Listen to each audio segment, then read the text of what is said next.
Will the Bengals shock the football world and upset the Kansas City Chiefs at Arrowhead Stadium in the AFC Championship Game? Hi again, everyone. I'm James Rapien with AllBengals.com and Cincinnati Bengals Talk, and that is the question that every Bengals fan has asked over the past week, and well, it's almost game time. Sunday, 3 o'clock Eastern. I'm excited. I know you're excited. We've had a ton this week, from chatting exclusively with Higgins to our film breakdown with Bengals Sands and a ton in between. We talked with Dan Horde, all right, the voice of the Bengals. So we know it's a big week. You know it's a big week. So why not get to my keys to victory and then my prediction? First and foremost, the first key, always, every week, from here on out, probably next season, going into week one, all of those things, it's going to be protect Joe Burrow. Keep Joe Burrow upright. He can't take 11 sacks. I know only 9 counted last week. It can't be like that. 4 is probably the max. And look, he's going to be under pressure. I've accepted that. I understand it. This Bengals offensive line isn't going to be this dominant unit. I get it. But he needs to be able to be functional. And the Bengals offense, they couldn't function at times last week against the Titans. And I do think that they're going to be able to do that against this Chiefs defense. It's one of the reasons why I like this matchup over the Bills, is because defensively, I think the Bengals, they've seen them. They've gone up against them. They know where they're strong. Chris Jones is great coming up the middle. They have a Melvin Ingram on the edge. They have pass rushers, there's no doubt. At the same time, the Bengals have seen it. They should be comfortable with it. And anytime a young team gets to see the champs, and that's what the Chiefs are, back-to-back AFC champions. They're the only team in NFL history to go, or not go, but host 4 straight AFC Championship games. I mean, it's insane. So they're the champs. Get it? You have to dethrone the champs. And the fact that they did, right? They beat them before. Now, this is a whole completely different ball game with being on the road, and that's the other part here, the crowd noise. I need the Bengals to not keep their composure. I'm not worried about that. But the communication needs to be great, right? They need to be talking the whole time. Offensive line needs to be in sync.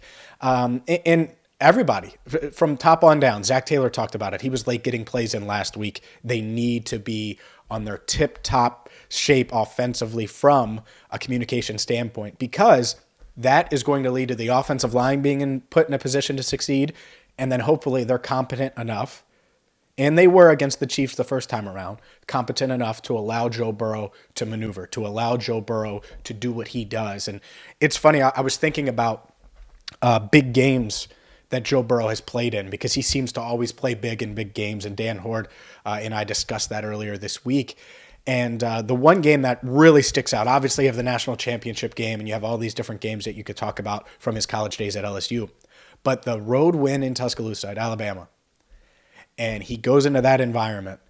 And I went back and I watched a decent amount of that game, but all Burrow offensive plays, of course. I'm not watching their defense, not worried about that. But he had to maneuver in the pocket. He was under pressure regularly. He was running the ball. He was doing things like that where you go off script, but you extend drives that way, or you get closer into field goal range. There's a 3rd and 22, he runs for 17 yards. There's plenty of 3rd and 5s where he runs, extends the play, or 2nd and 10s where he gets 7 yards and makes it 3rd and short. So that's big too. Burrow's legs, they are a factor. And they were a factor against the Chiefs in this first matchup.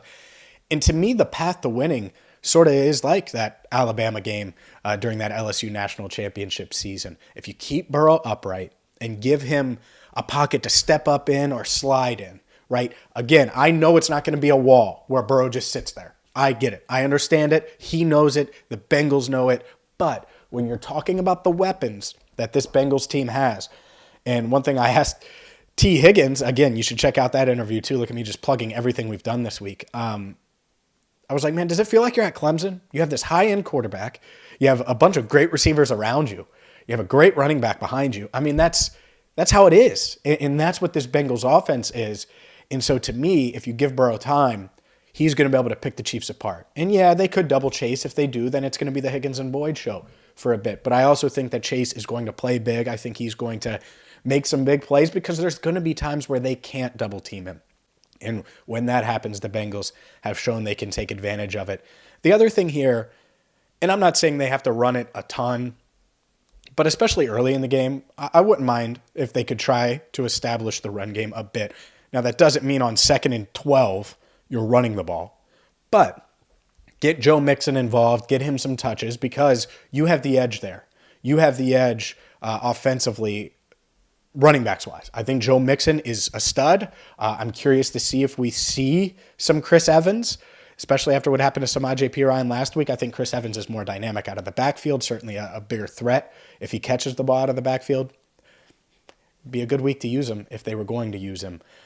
Defensively, I think that a couple things. One, you don't want to blitz Patrick Mahomes. You just don't, because he'll pick you apart. And the same thing with the Chiefs. They're not going to blitz Burrow a ton. Maybe, but maybe they do. And if they do, if you're the Bengals, welcome it, because that means one-on-ones on the outside.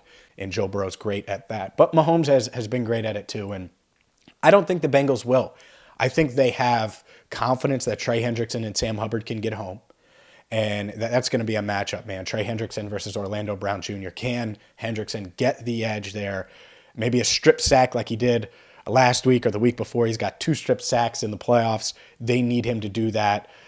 They need the front four of the Bengals to get home and find a way to get some pressure on Mahomes. It's certainly going to be nice to have Logan Wilson much closer to 100% now than when he returned in Week 17 from that shoulder injury. He had played in Week 17, but he just didn't look fully back. I think he's fully back now, certainly. And Jermaine Pratt wasn't in that game either. So I think those are 2 big adds for this defense, because the Chiefs' running game has been better. And, whether it's Jerick McKinnon and his speed, or Clyde Edwards-Helaire and his nice feel for the game, his ability to make defenders miss, that's tough as well. So certainly something to take into consideration. But obviously, when you're talking about the Chiefs, you don't want to allow the explosives. You don't want Tyreek Hill to have an 80-yard gain, or Travis Kelce to have, a 40-yard gain here, or a 30-yard gain up the seam. So they did a good job containing those guys in Week 17. Can they maybe not duplicate that, because I think that's kind of insane to expect them to hold those 2 guys to 65 yards total. But can they hold them? And Dan Ord said this. I'm going to steal it from him. Can they hold that duo to 65 yards apiece? I would take that. No explosive 65 yards apiece. That would be great. Sign me up. So much easier said than done to even do that.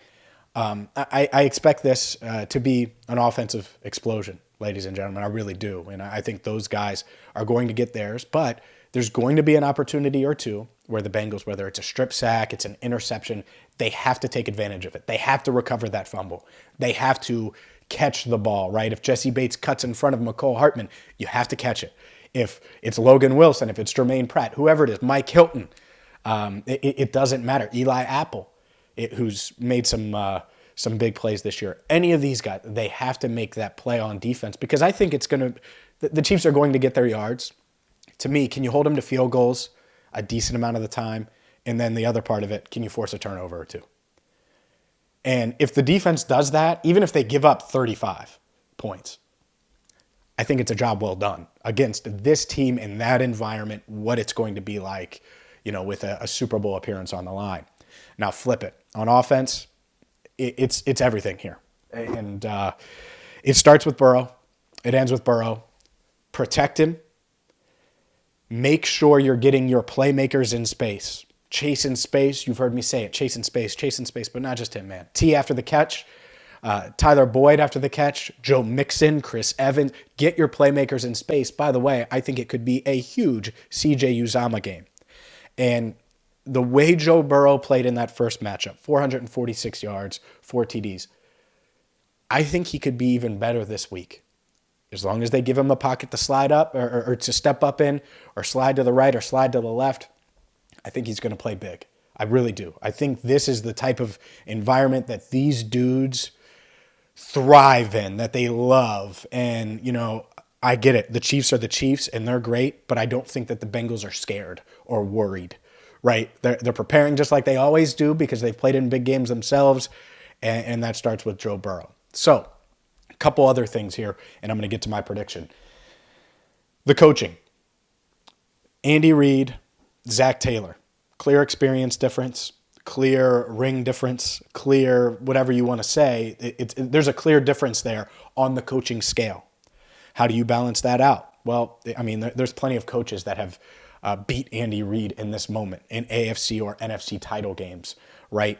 But to do that and to be the first non-Tom Brady team to beat the Chiefs in the postseason over the past few years, you're going to have to, if you're Zach Taylor, have a nice balance of, we're going to take a risk here. We're good with settling for 3 here.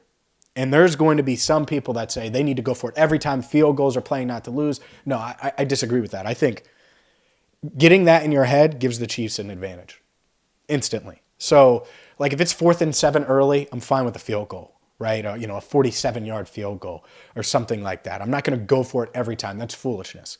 At the same time, there's going to be a moment in this game where Zach Taylor has to make a tough call. Maybe it's a fake punt. Maybe it is a Bengals special. We heard of the Philly special. Maybe it's the Natty special, right? Where they're, it's this weird thing where Tyler Boyd's throwing deep to Chase. I don't know. I don't know what their trick plays are. There's going to be a moment in this game where they have to dial up something that we haven't seen all year long. And Zach Taylor and Brian Callahan, they have to have that feel. They cannot shy from the moment, and they have to be ready to make that call. And if they do that, I think the Bengals could certainly be in good shape. And I'm picking the Bengals, ladies and gentlemen. I'm picking the Bengals 41-38. They're more than capable of pulling this off and shocking the football world. And I get it. I understand what the national media is saying. I was listening to someone on Friday morning. It was like, man, the Chiefs are going to crush the Bengals. And that's fine. Maybe they do. All right. Maybe I'm foolish. Maybe I'm just looking through my orange and black glasses. I don't think I am. I think that Burrow's going to play great. I think that this offense is going to play great. And this defense is full of veterans that have been in the playoffs. Von Bell has been in the playoffs. DJ Reader has been in the playoffs. Now Jesse Bates has played well so far in the postseason. And you could go on and on. Mike Hilton, Chidobe Awuzie, all these guys have been in the postseason before. And so I expect them to play big. And again, they're going to give up some points. No doubt about it. The Bengals have to outscore the Chiefs in a shootout. Outshoot the king of shootouts in Patrick Mahomes. I get it sounds crazy, right? It's like saying, hey, go beat Steph Curry in a three-point contest. Well, I don't know if Joe Burrow could do that, but I think he's going to come out victorious. I think the Bengals are going to come out victorious and shock everybody. 41-38. That is my pick. And I'm sticking to it. So we'll see if the Bengals can get it done. Evan McPherson comes up big with 2 big field goals. The Bengals also 5 touchdowns. I think CJ Uzomah will find the end zone. I think a couple of these receivers will. Joe Mixon will. And I think Burrow gets a rushing touchdown in this one. We'll see if that happens. By the way, if you're looking for Bengals gear between now and game day, even after game day, it doesn't matter. Rivertown Inkery. You got to get there. Rivertown Inkery on Madison Road. Check them out, rivertowninkery.com. They have a ton. This is such a comfy sweatshirt. I'm telling you, get there. You can go in person. You can try a bunch of different stuff on, or you can just go to rivertowninkery.com and place your order right now. So I'm excited. I know you're excited. I'm headed to Kansas City after I record this video. So I will see you on game day. Make sure you check out all of our videos this week. It's been such a blast. Go to rivertowninkery.com or check them out as well. And for our editor, Andrew Foxmiller, I'm James Rapien. We will chat on game day. Again, my prediction, Bengals 41, Chiefs 38. Until game day, I'm James Rapien, signing off for now right here on Cincinnati Bengals Talk.